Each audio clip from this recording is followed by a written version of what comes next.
So hi cousins, welcome back. This is episode 2 of episode 1. I know.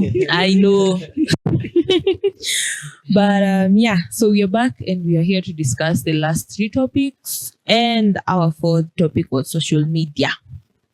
What was social media? Na socialized. Tunapenda kusocialize.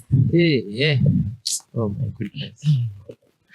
Where do we start? Let me start from here. I think this topic is so broad. In social media and health.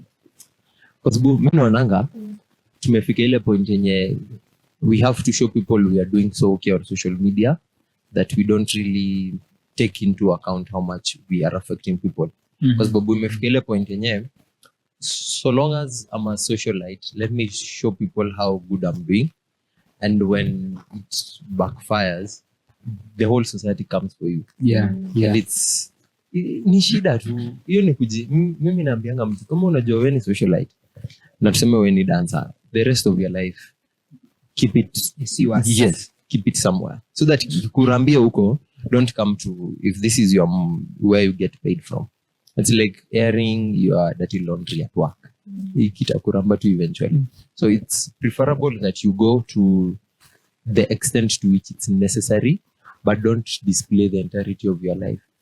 Umeachwa iko online. Umepata mtu tena iko online. Umeenda pale Facebook umechange in a relationship. And then Facebook keeps account. Itatukumbusha. Memories. Itatukumbusha. Last year Peter alikuwa na msee. Sasa sahihi uko sasa tunakuuliza hiyo. Bro, una family tu uweze na uweze kana mtu mwaka mzima. So, kindly. I know that is like going to the end, but we have a social media problem. Yeah. And it's high time we talk about it. Ikinaga ubaga. I feel like social media tu ni performance. Social media ni kama nakuja, I perform my security, I am done, I go. Security again. Social media ni kama makeup. It's a face you wear when you're there. Because I feel like majority of the people, even if I go to your page, I remember you told me you don't have. Which page? Social media. No, I have them, but I don't post pages, but I don't post me, I post things. Oh, okay. So like, okay, me, I'm saying for the people who post to themselves, like maybe I have an IG page. Me, I'll never go there to post my other side. It's I'm happy, I'm going to the people who post because they want to document their lives and the places they've been, and that's different. But there are people who do it as a lifestyle. Like I am shooting content because it is what pays me. Keeps a roof over my head, keeps my lights on. Kuna watu kwao ni job, social media kwao ni kazi ni wera. Aniingia hapo apige mboka arudi jioni. Then again, even if you know we accept that you do mboka yako, but how much should you post? How much is too much? How much is too much? But unajua kuna content za watu ni family based. They were Jesus. You have every business, every place they've ever lived, how many kids they have, where do they stay, what are the things, what are the brands they are working with. I feel like they show us every detail of their life. There's some things that huwa hadi wanaeka kando. Hawezi kuja kuonyesha ati let's say they argued about something privately, hawezi kuja kuia out hapo. Unaona? As in, even though we are posting, even though that's your work, you should at least have kusikua na gray line between your private life na your public life. Unaona? Because that is what is existing sahi. Hujangi kudefine these boundaries. Private life yako umeiweka, so uko nje that kila mtu anajua. As in, when I want to know anything about you, as in sendi kuuliza sana, naingia tu kwa page yako. I see everything. Naona mali uko sasa hivi. I'm a malicious person. I will get you very easily. So as in, and pia social media, we use it so much to send positive vibes. Inakuwa ni vibes and inshallah. Tuna send tu as in positivity kila mahali. As in hapo unangi kuna mtu anasafa, and that makes us mostly as young people. Ukiona maybe that celeb fulani amefanya something ama your friend amefanya something, inakugonga so hard that even though hautasema, but unajua tu wewe hauko sawa.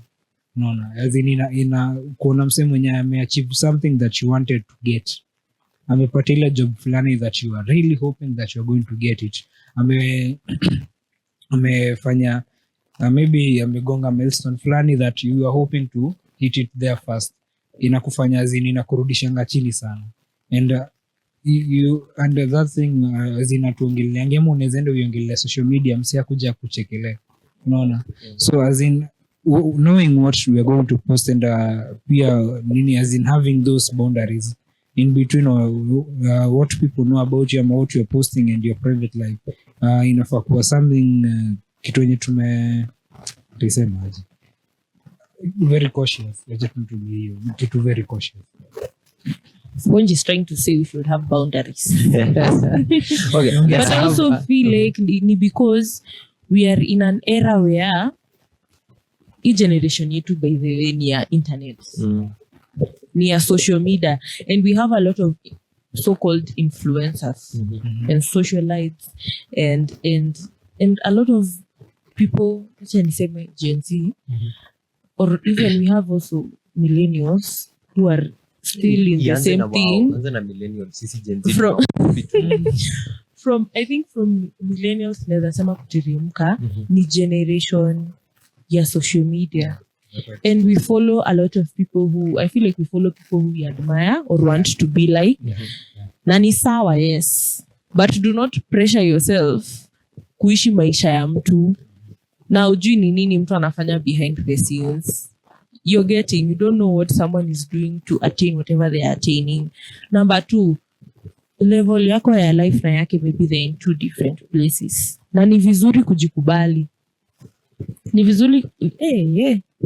Ni vizuri kusema wewe uko level 5, mimi niko level 2 na hapo ndio niko.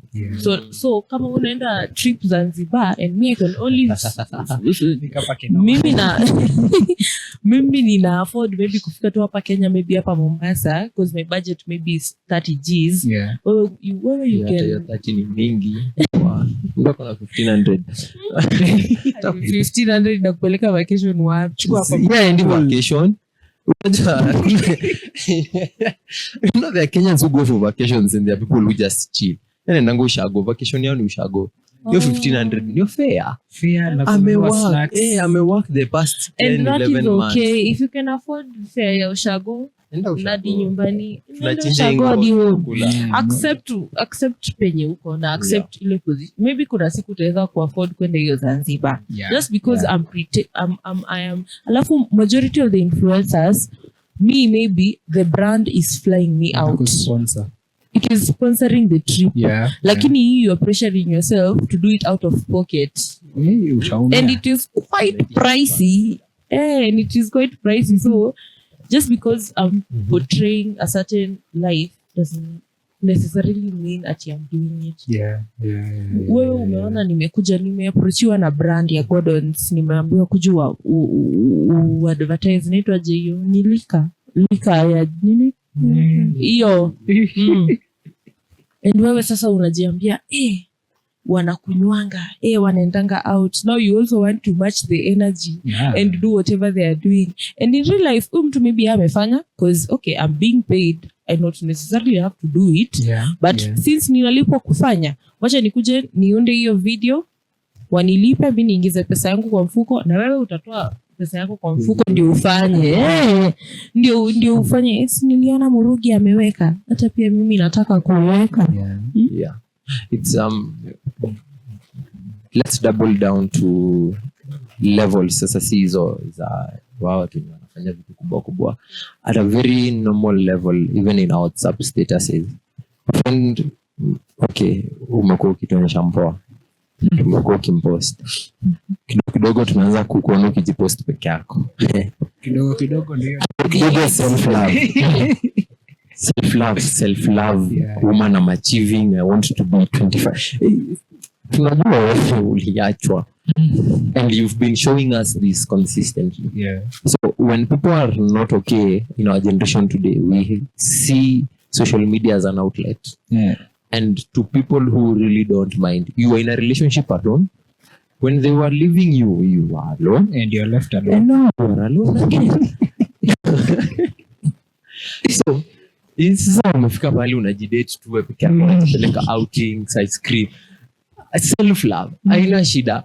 But you see, remember, this is the internet. There's something that I have always lived with, is that the internet never forgets. Hata kama ulitupostia 2014 Facebook, wewe ukadelete,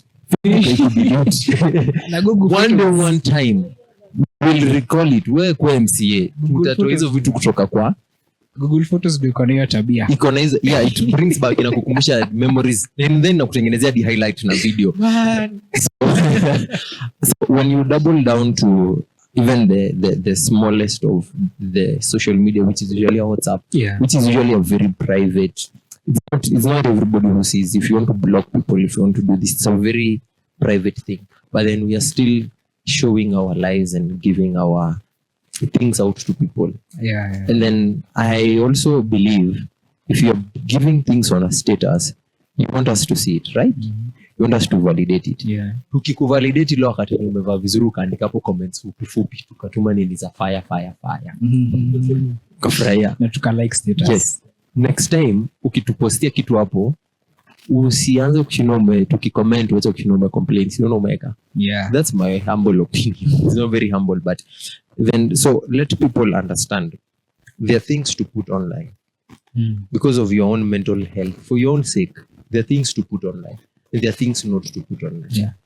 La simple kwa tunasema kuna wasichana wenyewe wanatumia kitu kama validation point and post machozi.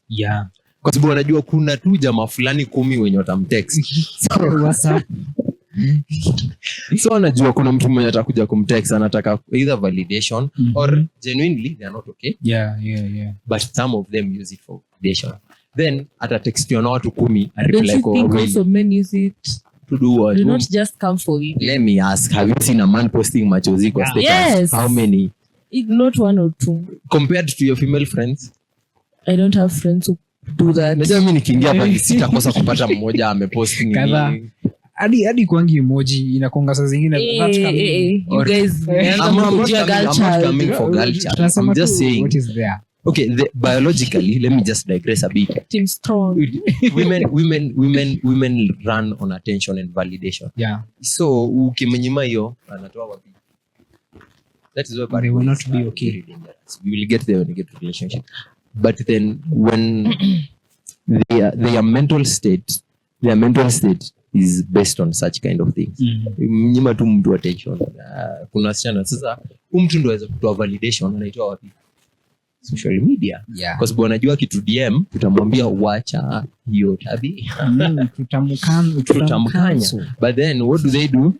Atajipost pale Instagram, atajipost pale FB, atajipost pale TikTok, Snapchat, wherever. And it is not doing good for their mental. Because ile siku yenye validation itaisha. The problem that you are having has not been solved.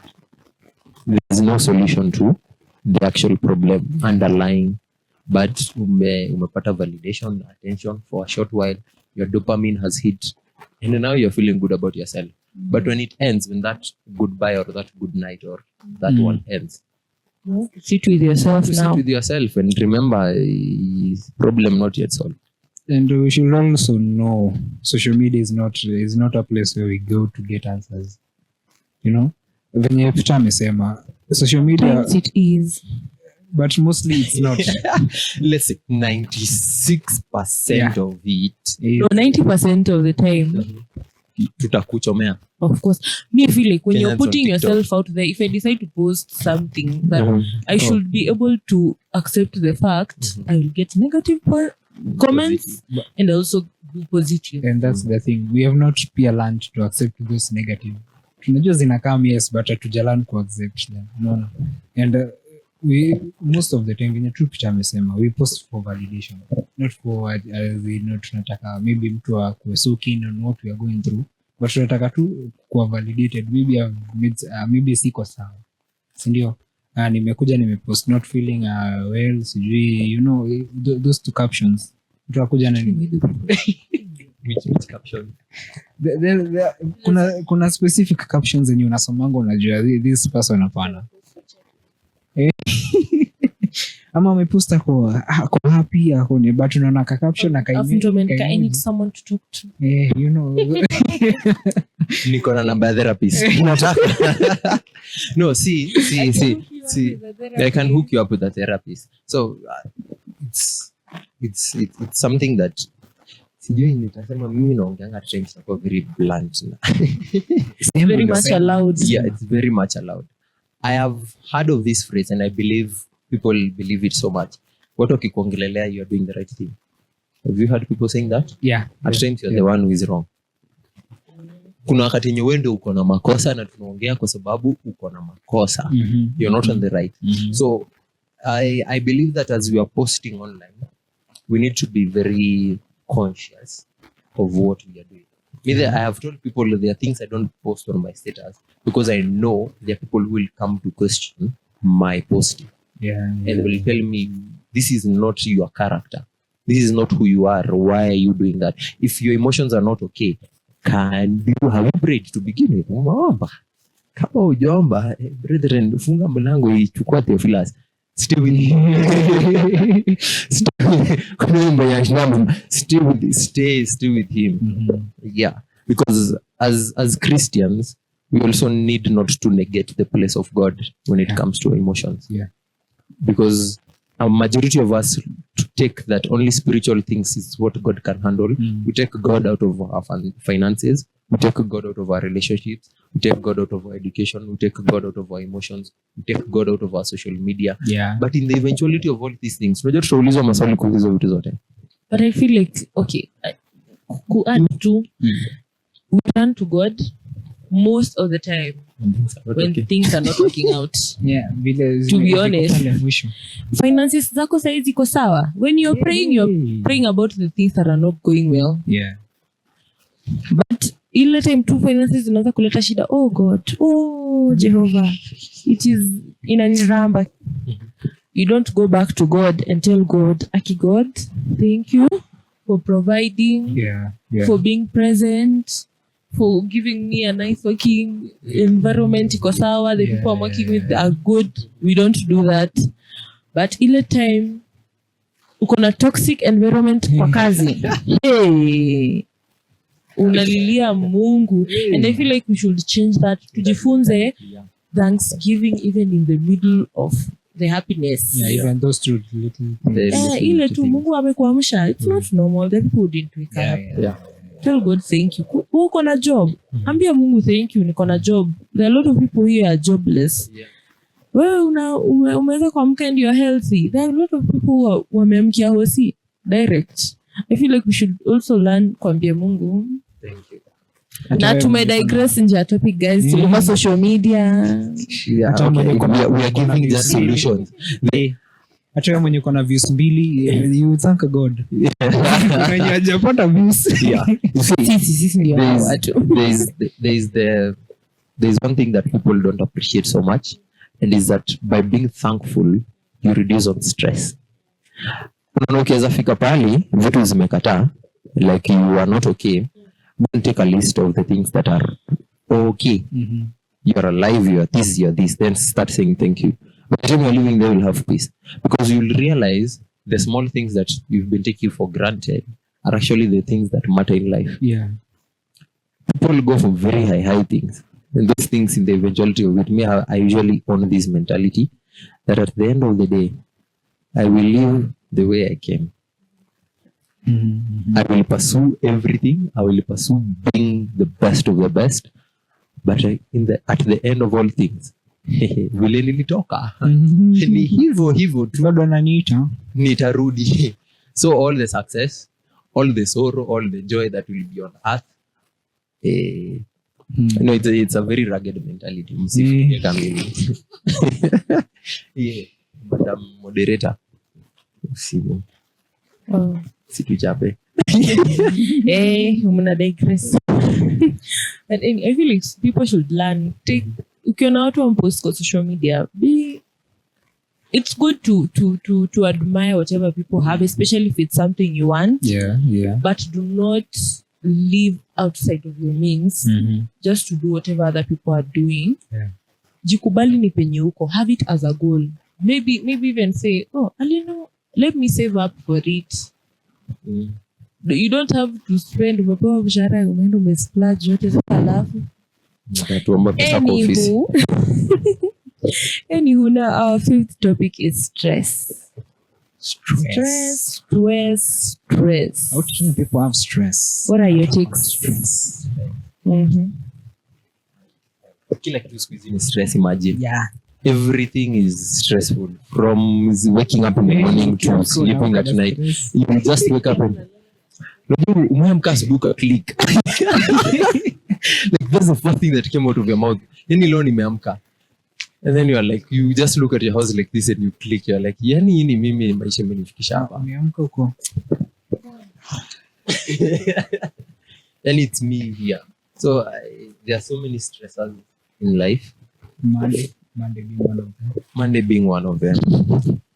Monday is very stressful. I don't know why, but it is.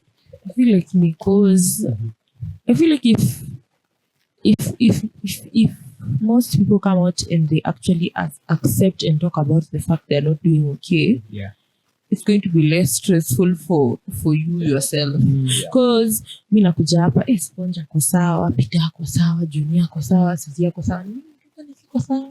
But imagine if I come here, I say, hey, baby, guys, Junior says something, you say something. It will make me feel less alone, which is going to lead with the least amount of stress. Yeah. Even if I'm stressing about things I should actually be stressing about. Because kuna vitu zingine you're actually stressing about it. They're not even in your control. If you cannot control it, wachana nayo. By the way, don't be anxious about anything that is outside of your means. Case in point, which I know I'll get backlash about this. Case in point, look at what is going on in the government. May I find peace with the fact that the only thing I can do is pray. Because I cannot change that person's personality. I cannot change their comments. Unfortunately. I cannot change how they think. I know. Why am I stressed? Like sawa alisema, nitafanya nini? Let me pray for this guy. Let me pray for their heart, that God can deal with their heart. Yeah. And let me rest in that peace. If your boss is toxic, hakuna kitu utamfanyia. Like wewe na umuombe. Wacha kuworry. If you have the option, leave. Like you've actually left. Kuna job zenye mimi nimeacha. Like I cannot work with you. Me, I said, you know what, God? Prayers are good. Prayers might work. And I have tried, but Monday, it's never that serious. Never that serious. Resignation letter. Yes, bina nikaamka nikapaka vitu zangu nikatoka. Ambia bosi manzi, it's been good, it's been real. Peace. And it's what Jesus was talking about in Matthew 6. He was saying, do not be anxious about certain things. Because by worrying, you don't actually add to your life. Yeah. You reduce from it. Yeah. So biologically, if you worry too much, wrinkles, so blood pressure, ulcers. Yani uko miaka 25 na ushaanza kutumia dawa za blood pressure, arthritis, na ulcers. Bro, unakunywa antidepressants. Can you go slow? Yeah. You know, there are times you tell people, take a break, pause.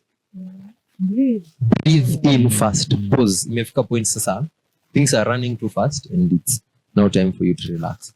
And that's something that you need to embrace. Reflection. We are so out, going back to social media, we are so out showcasing that we don't actually sit down and introspect and say, actually, this is what is causing me to be stressed.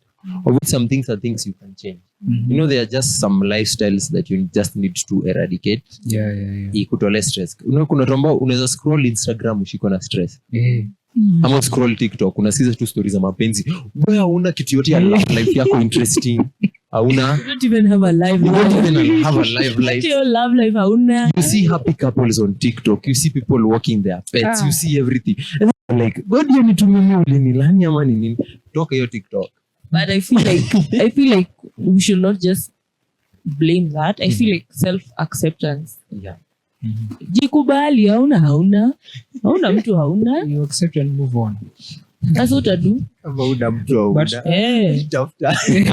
Plus, sijaisikia ati mtu ameenda kwa baba kwa sababu hana mtu. By the way. Ushaisikia mtu ameenda kwa Mungu ati juu ana rent. ama tiju wewe ni mgonjwa ushisikia mtu ameenda kwa baba tiju sasa no some things wachana nayo inakupa stress ya nini. Hi, this is an advice for the ones who want to. Sometimes not caring is the right decision. I don't care. You imeenda hivyo. And But endelea tu. kinikubalisha nitaongea. But then tukiingia kwa stress tunarudi pia bado pale kwa social media. There's a certain stress, kuna vitu zinaweza kustress zimetoka pale. So pia pale kwa how to deal with social media tunaweza plug out kuileta tu hapa pia from dealing with stress vile tumesema, first stop and breathe. First stop then chukua take a breather kama ni for a week, kama utaka as in utajiseclude kidogo juu sometimes you just need that alone time. Uende tu mahali ujiseclude as in no external interference, you and yourself deal with your emotions when you unaweza zihandle. Sasa ikiescalate ndo unaweza enda uongee na mse, but try that. Ukipata mahali uko too stressed, first stop, breathe, look around, take note of zile achievements umepata, those positives, and then from there chart a course on how to move forward. Guys, I hope you're taking notes, by the way, and I hope you're learning something. So our 6th topic and our last one for this episode is mental burnout. I feel like hata tukiongelea stress tushaguzia kidogo, but mental burnout, what is your take? What do you feel like mental burnout? Acha tuanze na hiyo kwanza. What do you feel like mental burnout is? Okay, personally, because I've experienced it at least twice, is where you get to the point where foggy mind, can't concentrate, body is tired, physically drained, emotionally drained, spiritually drained, and you realize that actually you're not moving, you're not progressing forward. And Pastor Peter usually say, if you're not going forward, you're actually digressing. There's no I'm stagnant. You are going back. So from the way I've experienced burnout, it's build up of stress so much to the extent that it becomes normal, and then now because stress has become normal, it now progresses to now start harming your own mental capacity and even your own body. Shut down physically, start shutting down emotionally, shut down mentally. Okay. And you sponge? Mimi having pia gone through it, mimi yangu ilikuwa total shutdown of everything. No thinking, no emotion, no nothing. Ni ile tu niko but siko. No, it's like this body just the shell. Akotoa hapa physically. It's just the shell. Huku kwingine kila kitu imezima. Niko hapa do tunarudi pia pale how we started ari okay. That hiyo do inakunga tu jibu ya kila kitu. Uko poa niko poa, but nothing is actually operating. Kama ni let's say hadi ukifika ni kukula, unakula tu just for the sake, not because you need it, not because uko njaa, but just because of it's a norm. Unaona, and kufikia kwa mental burnout inakuwa ni you have accumulated so much stress in a long period of time. Unaona, ama ni tuingie kwa story ya umefanya kazi, maybe unafanya kazi maybe 2-3 jobs at the same time. Unaona, ina accumulate so much stress juu hauna time ya kupumzika pia. Unaona, so as ukifika ndio mtu afikia hapo na kwa accumulate so many things so much that pia mwili hujui kuiprocess, ama your mind inashindwa venye itaiprocess. So chenye inafanya ni ina shut down. Akili ki shut down, ina shut down each and every, ina shut down hizi vitu zingine zote. So before ufike hapo, you should at least learn to take a break kidogo, pumzika kidogo, pay your mind and your time, your mind and your body time to recuperate, re-energize ndio sasa uendelee kuprogress juu ikifika mahali umepata mental burnout inamaanisha venye tu Peter amesema you are harming yourself. Hakuna mtu wewe hujisaidii, hausaidii maybe your friends ama your family, hakuna mtu anasaidia. You're harming them and you're harming yourself and you're harming them also. Can I add something there? I want to talk to everybody who is a high achieving person, and they are the ones who get to such a point where you pick up so many roles and so many responsibilities that unazifanya zote and you want to achieve perfection in each and every one of them. Yeah. That the eventuality is you do things but we mwenyewe unaisha. My story, the first time I experienced burnout, I was working in a hotel. I used to work an average of 14 to 16 hours a day, 7 days a week, constantly heavy. By the time you're hitting 1 month, kila siku Monday to Monday, Monday to Monday, Monday to Monday, Monday to Monday. When you robot, yani unaingianga hiyo job ukijua tunaendanga hivi na hivi na hivi na hivi na hivi na hivi. Like the day just goes evil too. Things can be happening na iko affect. Una flow uko tu. Unaenda tu until you get to a point and you actually recognize, by the way, guys, can we now pause? Yeah, this is not a good environment for working. Nilifika pale tukaambiana hivyo na tunafanya kazi hapana. Now let's start taking breaks because we are efficient but we are harming. And then now another thing about burnout is that eventually you start becoming toxic to people. Unaanza kulash out anyhow. Utakuwa unaongelesha watu vibaya. Digress. Sikupenda ni akili iko. Ni life. So yeah. I feel like mental burnout comes as a result of you neglecting to prioritize yourself. Yeah. You know very well I'm working 16 hours and I'm not supposed to. But you still insist I want to work 16 hours. Pesa. And unasema like see in lack of you prioritize money. Am I right or am I wrong? Shida. Okay, let me say this. Sikuchomea mtu. Nasisemi ati it's a bad thing. A lot of people do it. I advise them not to. But I'm saying it's not eti makosa ni yangu. It's you enter a working environment and you find that's the corporate culture. Yeah. What do you do? Especially mimi ndio I'm the least. Na reason nirudi kwa nani? Especially nini yake.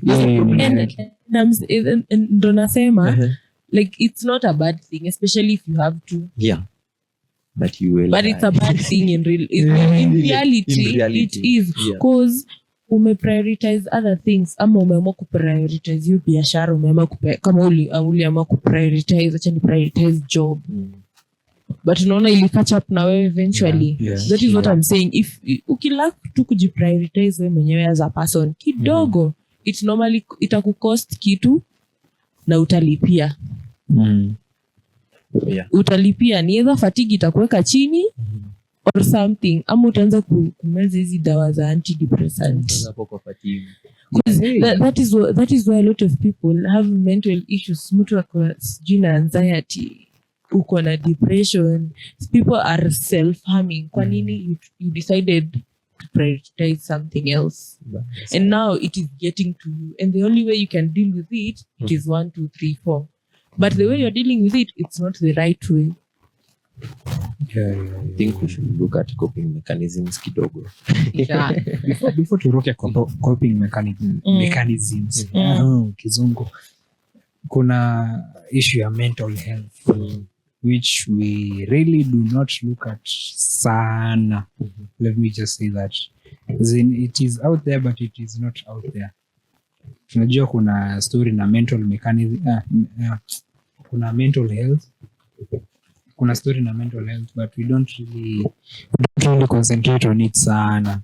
Tunachanga watu wa deal na nini zao, ama we as we just don't care about the other person's mental health, which is something we should take into account. Whatever we do, whatever we say, whatever things that we pia pale online, we should take in account that kuna mental health ya mtu mwenye itakuwa affected na something maybe that I do ama something that I say. Yeah. Yeah.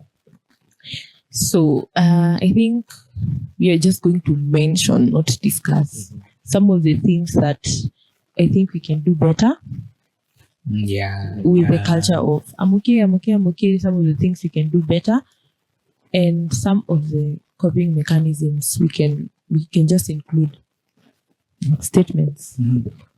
Ndio tumeambia tusidiscuss. Okay.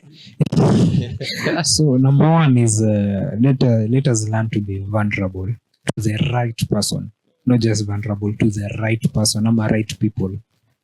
And another thing, always unajua tumesema grace is the answer, so that is actually linafaa kuwa number one. First of all, pray, read your Bible. Kama wewe si mtu wa kusoma Bible, kuna audio Bible if I'm not wrong, unaweza sikiza pia. And just ongea na Mungu, have a conversation with him, and it will help you so much. Mimi niko na mingi kwa kichwa. So as Benoit said, beyond prayer, let people learn to commune with the Holy Spirit. He is the friend that sticks closer than a brother. So in instances where things are not so good, welcome him to the situation and let him help you. Genesis 1 verse 2, it says that the earth was formless and void, and darkness was over the face of the deep, and the Spirit of God was hovering over the waters. This is, we just read and go through it, but it shows that the Holy Spirit can stay with you in the darkness of all this, and he can stay there without actually what can I say? In that darkness that you are in, he can come and stay with you in it. One of the best coping mechanisms that have been recommended is journaling. Write down your thoughts, write down, see what shows you progress. Meditation. And be very selective. Let me give a warning. When you're meditating, be very selective. The people who are doing astral projection nowadays, that's dangerous. Another topic we shall come to. It's dangerous when you're doing the wrong kind of meditation. Yes. Things like music. Also listen to the right kind of music. Find hobbies. Our generation does not have hobbies. People don't have hobbies. Watching movies are not hobbies. That is not a hobby. Talking to people is not a hobby. Gossiping is not a hobby. Swimming. Learn to swim. Learn to skate. Is a job occupation. Learn to ride a bike. What movie you do kuendesha baiskeli siku hizi? Endo uchukue baiskeli. You see, take a walk. Learn to take a walk. Soma a novel. You see, something like that. Travel if you want to do that. Those are things that remove you from, for people who are stressed, they usually overthinkers. Toka kwa kichwa. Move your head, come down to earth. Yeah, so just to speak but a few. I think this. I think one of the things that people need to note and really be careful about is know the people you want to share with. Nani. You get, because sometimes I might take Sponge as my friend and Sponge is Peter's friend. So whatever I tell Sponge is going to go to Peter. So be very specific and picky with who you go to. Yeah. And being not okay is okay, and it is very normal, and it is something each and every one of us goes through on a daily basis, if not on an hourly or daily basis. I think also as ourselves, we should learn to check up on other people. Not just expect other people to check up on us. We should also learn to check up on other people, our friends, our family members, our parents, our siblings. Let's create a culture whereby we check up on other people. We check up on our friends. How are they doing? How's their mental state? And things like that. And And tuko na mengi. before tukafunge kidogo tu and hiyo issue ya checking up on people, we should be genuine about it, not just doing it for formality. Tukuwe tu genuine, tunauliza with all genuinity kama uko sawa. And most importantly, always choose yourself and show up for yourself. If you can prioritize yourself over other things and other people, don't feel guilty about it. And pray. Jichague, by the way. And pray. Is insisting. Pray for yourself. And my cousins, this is the end of episode 2 of topic 1, and we love you so much. See you in the next episode. Bye. Please comment, like, share. Subscribe guys. Cousins, don't forget to subscribe, like and share our video. Itatusaidia sana. Bye. The second time.